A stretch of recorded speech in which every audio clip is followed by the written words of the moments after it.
Hey there and welcome. Are you a woman who is unapologetically ambitious, but you're also deeply focused on honoring God, loving your family well, and pursuing meaningful work? Well, you've come to the right place. My name is Dana Byers, and you and I are going to be fast friends. Let's get started. Hey friends, you are in for such a treat today. I recorded a special interview with one of my coaches, Carla Miller, and I asked her to record it just for the women who are my paid clients. But then I asked her for permission to go ahead and share it here on the podcast because the honest truth is her story is so powerful. I think if any of you could listen to it, it's going to show you what coaching can do, how God partners with women who are open to change, to see things shift in their lives and experience powerful breakthroughs. So here we go. Listen to Carla's story. Well, hey there, everyone. I have such a fun video for you right now. This is my friend Carla. Carla, can you say hello? Hello, everyone. Yeah, so Carla and I go way back. I don't know if we want to say how far back we go, but we go pretty far back, Carla, you and me. More than half a lifetime. Let's put it that way. For sure. Yes. Yes. And Carla is the coach who you've heard me talk about. She is the coach. This is the woman right here on the call who coached me back when I experienced burnout for the last time. And Carla was a big part of that. For the last time, I think it was maybe 2017. I'm not quite sure when it was, Carla. No, the years fly. Yes, something years like that. fly. Yes. We're still so young, but the years have flown. And Carla and I would meet up at a McDonald's on Michigan Road in Indianapolis. I remember sitting in that booth with an unsweetened iced tea, crying in our coaching meetings. And Carla, you were so professional. You were so gracious. You always are. And I think I just want to set the stage a little bit before we dive in to make sure if women haven't heard that part of my story that, I have always loved all the jobs God has given me to do. I've always loved my family, but I hit a crucial point in my life where we hit a rough patch with some things going on with a loved one in my family. And then I hit a rough patch at work. And I was trying to navigate both of those. I thought I was inviting God into it, and I was to some degree, but I was also trying to do a lot out of my own strength. And that is completely my recipe for burnout. I noticed I had this habit of going on and on and on in my relationships or at work, kind of trying to push through or white knuckle things. I thought I was resilient, but really was a little bit more of an egocentric focus on achievement and just getting the job done at whatever task. And I would wear myself out physically. So I started meeting with Carla. I actually was seeing a counselor at that time. And the irony was, I just thought, I don't have time and I don't have money for this. And yet I couldn't think of a better way to have spent that time or that money. Carla, the little bit that I invested poured so much into my life that now, years later, I not only received the benefit of going through the Energy Leadership Index with you, but now I've become certified through the Institute for Professional Excellence in Coaching, just like you went ahead of me and did that. So, Carla, welcome. We're going to chat about confidence and energy. But before we get started, I want to start in a way that I think you'll appreciate because I know that you love a good game. Is that right? I do love a good game. So I wouldn't say it's a game, but it is fun. And I also know one of your values is fun. So let's have a little bit of fun. Sounds perfect. Okay. I didn't even tell you this was going to happen. I knew this is for the moment, but I'm up for it.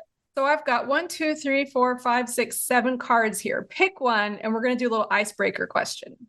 All right. Let's do 5. It's my favorite number. Okay. All right. Okay. I'm a coach, so I have to ask you, I'm curious, why is 5 your favorite number, Carla? When I was very little, for some reason, I just thought it seemed like a huge number because it was a whole hand. And I remember telling my mom would always say, "What's your favorite number?" And I would say, "Is it 5?" And so I've always just been inspired by 5. And then now that was my sports number in Oh, high really? school. And Yes. then of course now it's the number of my family members. So Right. I And you just have grew up always in liked a family 5. of five. Yeah. I grew up in a family of 5. So I guess it's just always been my favorite number. Okay. Well, I'm so glad I asked. Fives all around. Thank you, Carla. Yeah. You're All welcome. right. Ooh, I love this question.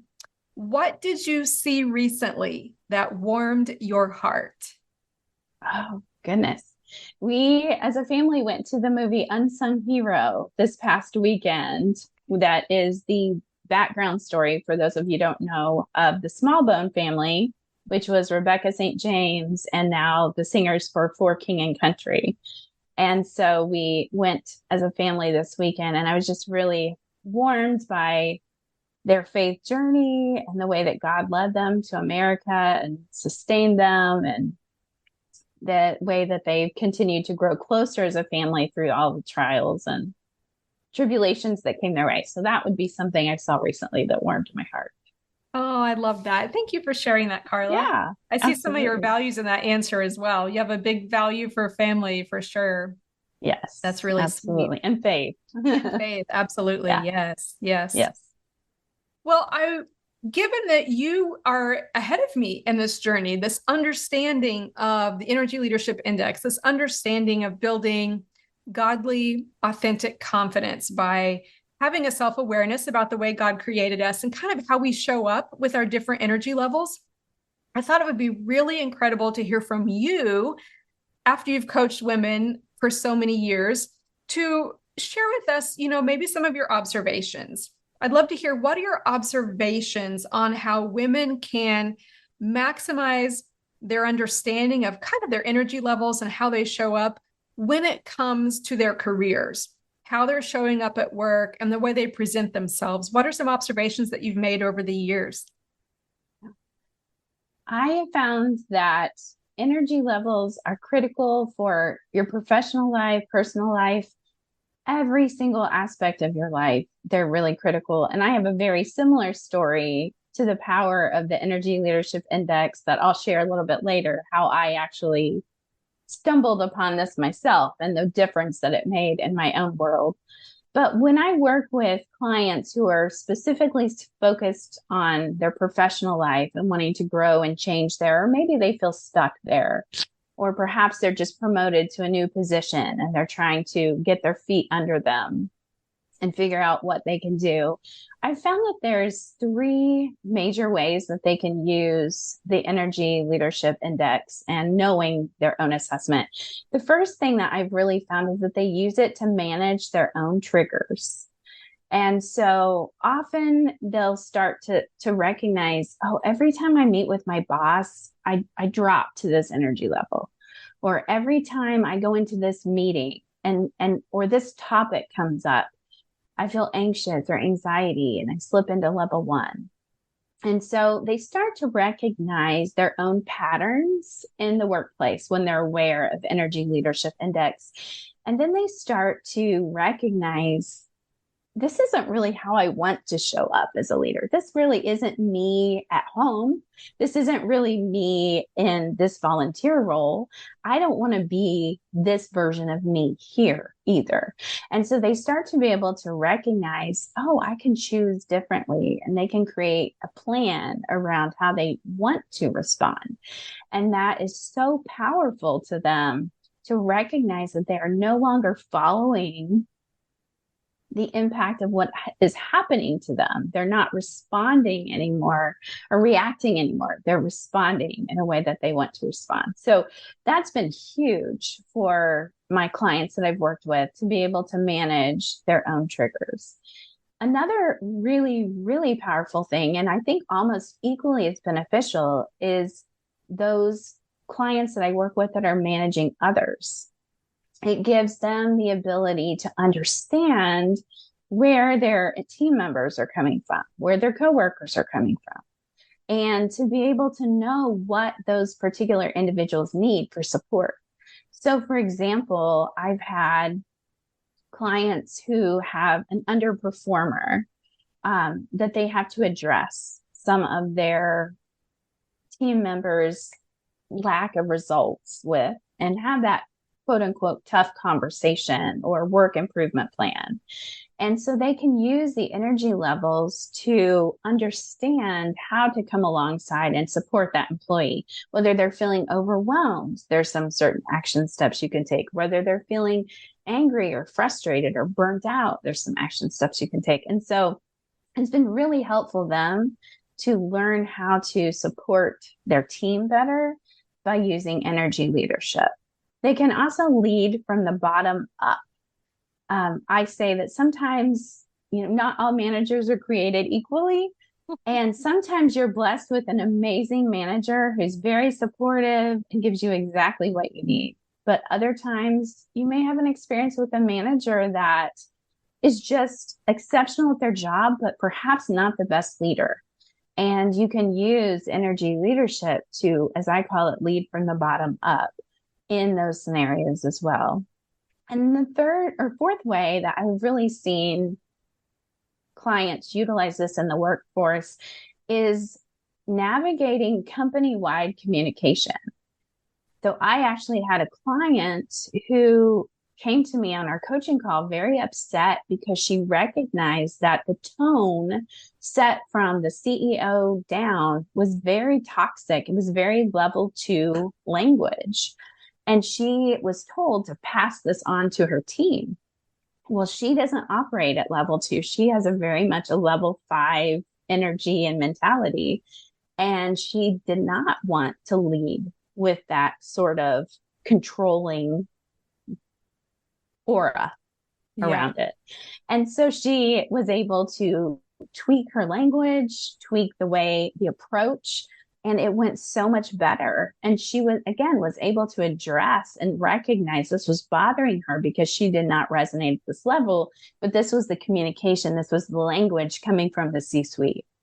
And so within the workplace, it is just invaluable to know the energy leadership because it helps you lead yourself. It helps you lead your team. It helps you navigate the culture of the entire company. And those are some ways I've seen that really play out. This is so rich, Carla. Thank you. These examples are just spot on because I'm thinking about women I work with and what you've shared. I'm looking at my notes here. I've got a lot of notes already. What you've shared is how we can have confidence in empowering ourselves with a self-awareness of noticing the themes. This is how I'm presenting myself, or when I feel triggered by my boss, for example, I can actually show up differently. So there's an empowerment there. And then you really went to a sense of empathy, not only with leading up, but with leading the people on our team.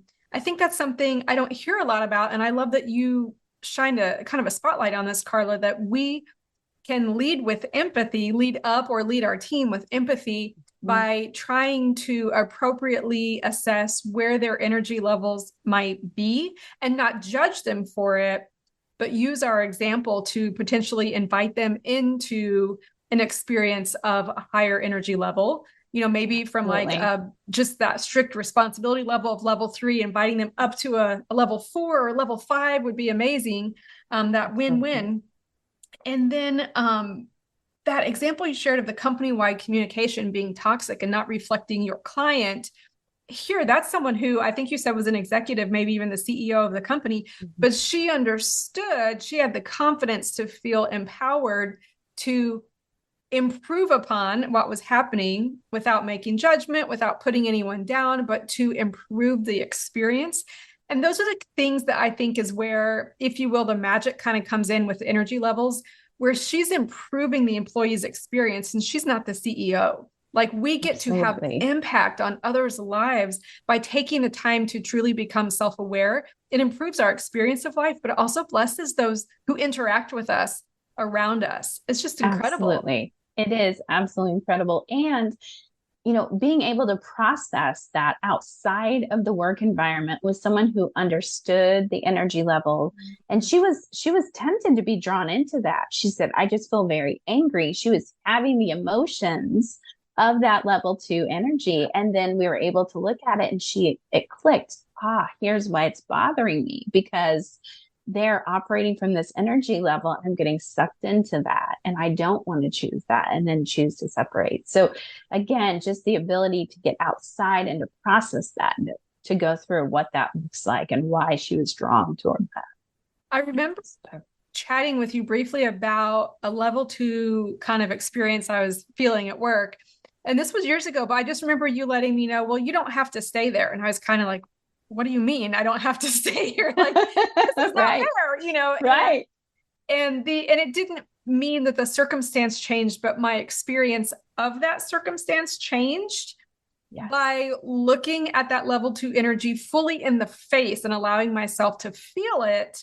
I validated myself. And then it was like, okay, yeah, this does stink, but I want to show up differently. Even if the other person won't engage with me at the level 5 that I really want them to, because that allows me to sleep well at night, not because I'm better than them, I'm not, but because I have a sense of inner confidence that I honored God, I honored myself, and I honored that other person in the interaction, even though he wouldn't meet me eye to eye in our conflict at work. So that was just a beautiful thing that you said that stuck with me, Carla, all these years later. So of course, I can see that you have another client who's figuring that out for herself as well. You're so great at helping us do that. Well, thank you, Dana. Well, let's take a look now and shift gears just a little bit. Same question, but I want to understand your observations on how women can kind of maximize their understanding of their energy levels and kind of how they show up, their index assessment results. Not at work this time, but now, you know, in their home life, whether they're married, they might be moms. What can we learn from your observations with your clients? Yeah. You know, it's very interesting because I was starting to make a very specific list, and then I backed up the train and I thought, actually, it's the same thing. And so if you think about it, what we can do at home, we recognize our own triggers. Yes. You know, maybe it's not a boss that's cranky, but maybe it's a husband that comes home and dumps all this stuff at the door when you just clean the room. Yes. Or maybe it's children who come home, teens in my case, who come home and don't have a nice word to say about their day and are, you know, already in that negative. So again, it's the same thing, recognizing what our triggers are at home so that we can recognize, is this the mom I want to be? Am I showing up the way that I feel like God would want me to in this particular situation?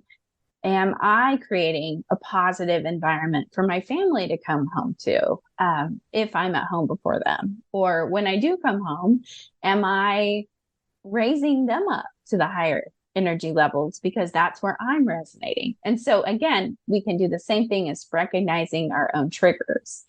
The other thing the second thing was using it to manage others or talk to others. Obviously, we manage to some degree our kids. Yeah. And so we can, again, use the energy levels to understand where they're coming from. Are they coming from a place of level 1 where they're feeling overwhelmed and perhaps they just need some support, where they need someone to sit down and help them come up with a plan so that they know what they're doing and they're not as anxious anymore? Do they just need someone to listen to them so they can vent and get out all of those negative emotions? And again, using these same tools that we use to support our team, we can definitely use to support our husband or our spouse or our children as well. And then the third thing was, again, communication.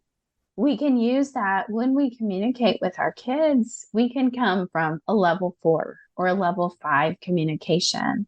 And again, when we can communicate using that language, using that specific vocabulary from energy levels 4, 5, 6, then that's just going to elevate the mood, the emotion, the energy, the tone in the entire home. And so ironically, the same things that we use at work are the same ways usually that we use it at home.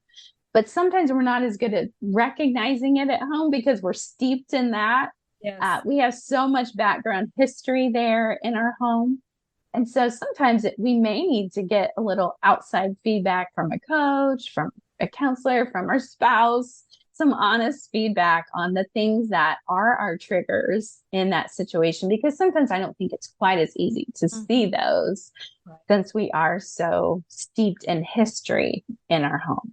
I agree with you. I think the ability to recognize or notice the themes at home are kind of like the first big domino that can actually improve things everywhere else. I mean, I'm just speaking from my own experience, but I've seen that happen for many women. They think the block is at work, and it might be, there could definitely be a block there, but home is our safe place. So we're a little bit less sensitive to the ongoing frustrations because we don't plan on leaving. We love our family. We're going to stick around and stay through it.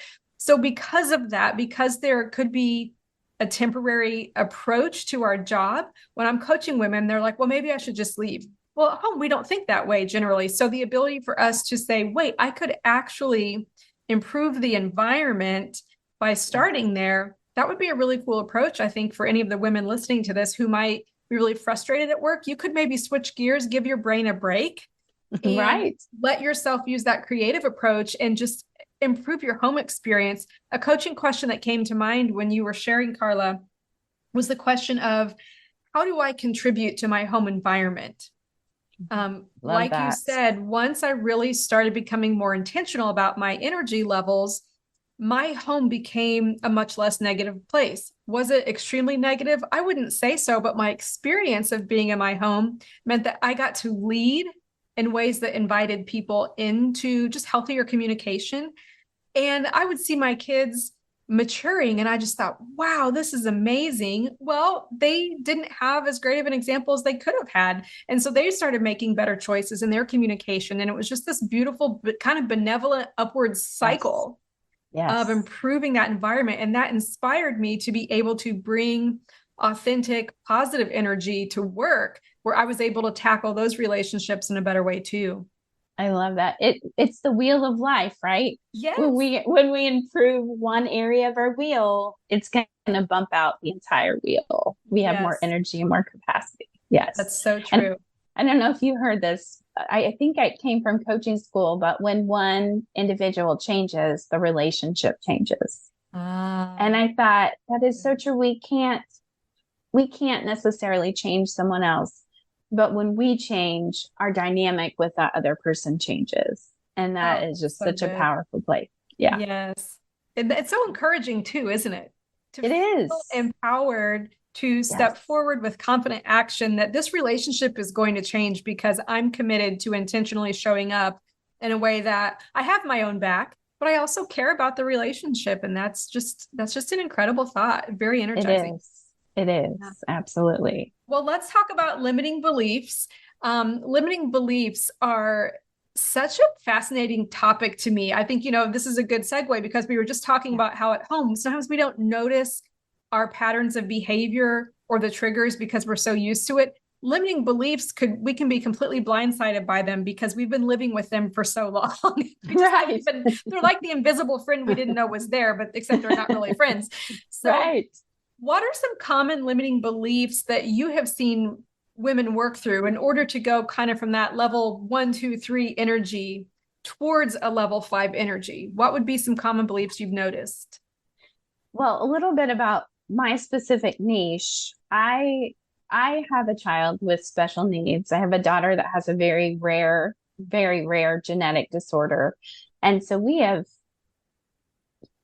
done a lot of specialists over the years, more than double digits. We've done so many specialists for her.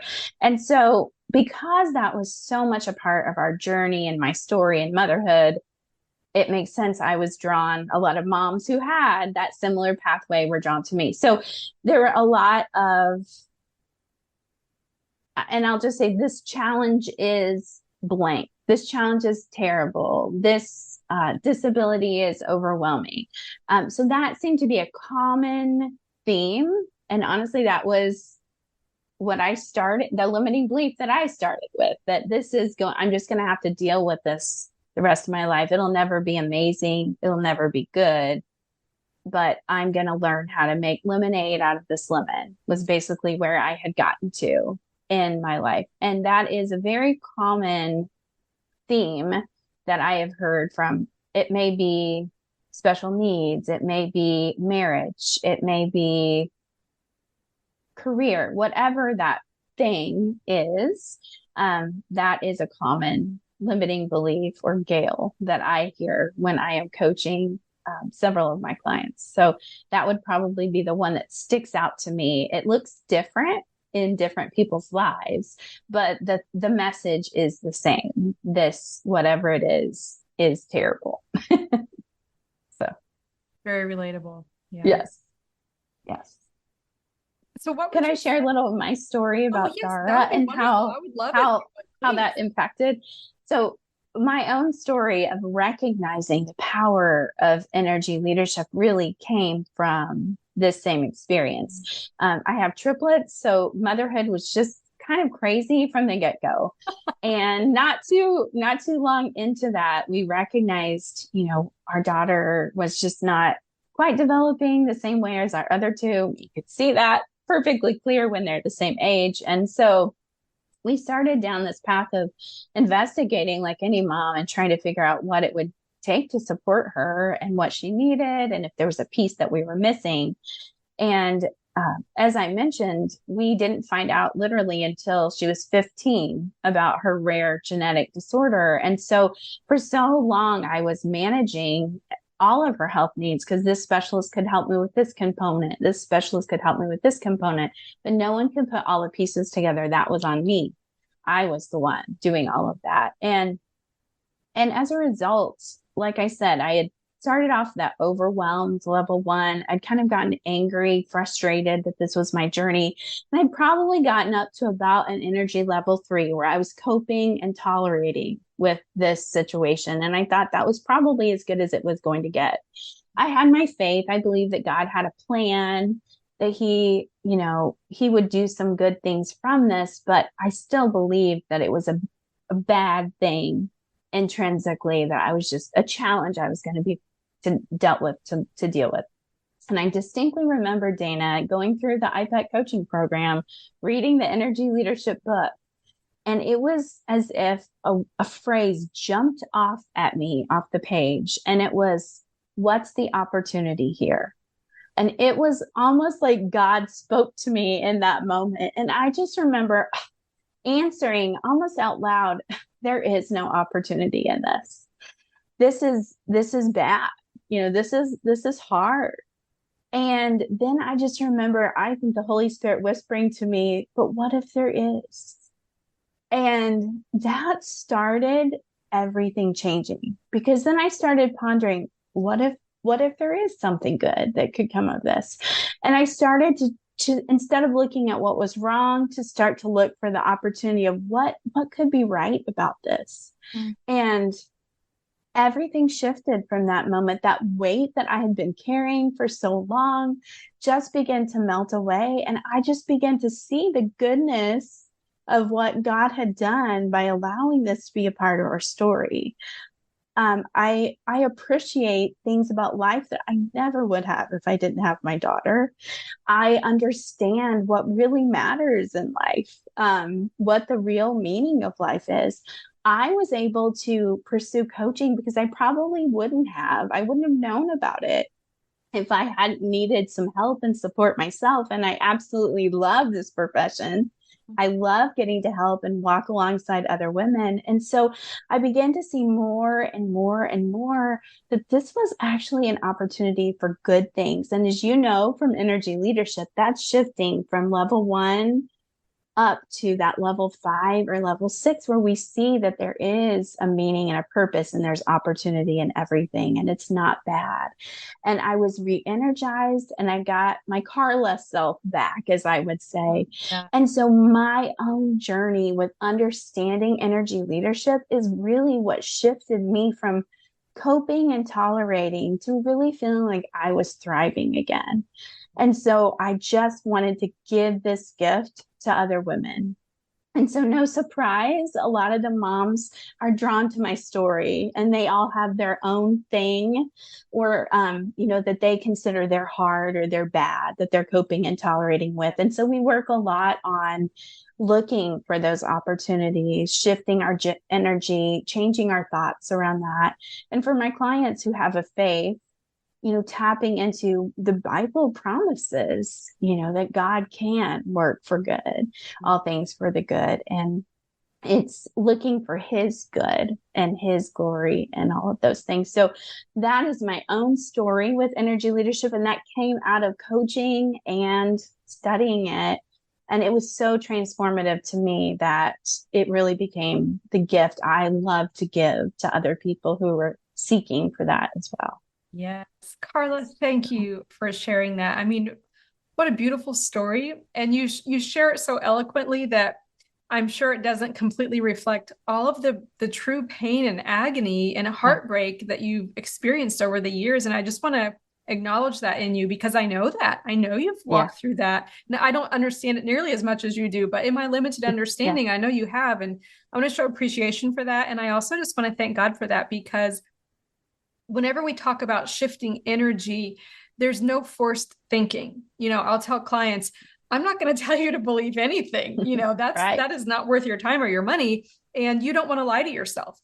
Right. Like, you can surrender these thoughts to God and invite him in to shift your perspective. He does the heavy lifting. And your story is the beautiful example of that, because you've always been a tireless advocate for your daughter. But when you had that mind shift, what I hear you saying is you remain a tireless advocate for her, but you're also a tireless advocate for yourself now.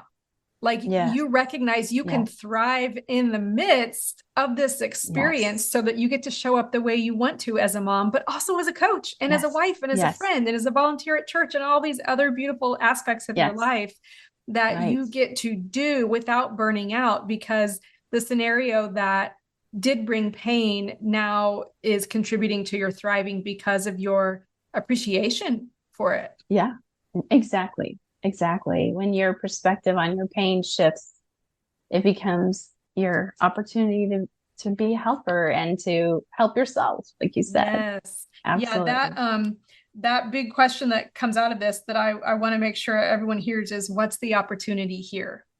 That, be open to the possibility of an opportunity. And then you suddenly had this long list of things that God showed you that could be opportunities. So thank you for sharing that. Yes, absolutely. Incredible. Absolutely. Yeah. Well, one more thing I wanted to just talk about holistically was, you do coach a lot. Well, I think pretty much most of the women you coach, many of them are in career roles. They're working outside of the home. Many of them follow Jesus. Many of them are moms. Yes. What would you say would be part of the natural journey for the women that you're coaching, to watch them go from maybe coming in frustrated with something that led them to kind of jump off into the abyss, in faith that this coaching thing might actually work for them. Support them. They come in, something gets them to the point where they're willing to work through it. They hire you, work with you. What would you say is a common journey for a woman in this last question, where they go from the point of frustration to a point of confidence? And of course, I mean confidence that is rooted in who they are in Christ. What does that journey look like from your perspective, Carla? Yeah, I would say that a lot of my clients report feeling lighter as they walk through life. And I think that there's a lot of mental space and energy that's taken up by what ifs or shoulds or guilt or replaying scenarios. And once you have the chance to step away and process through those and lay them down and shift your energy around them, you're no longer walking around burdened in the same way. And you have so much more capacity and energy for the things that you want to do, the things that you enjoy, the things that are truly you. And as we mentioned values before, that helps us really hone in on what the most important things are that we can prioritize when we have that extra energy. But that is the intangible benefit, I think, that can't be described from doing this energy leadership work. And I think too, being able to have a deeper connection with people. Like there's relationship benefit. I'm very passionate about relationships. To me, that is the oxygen of life.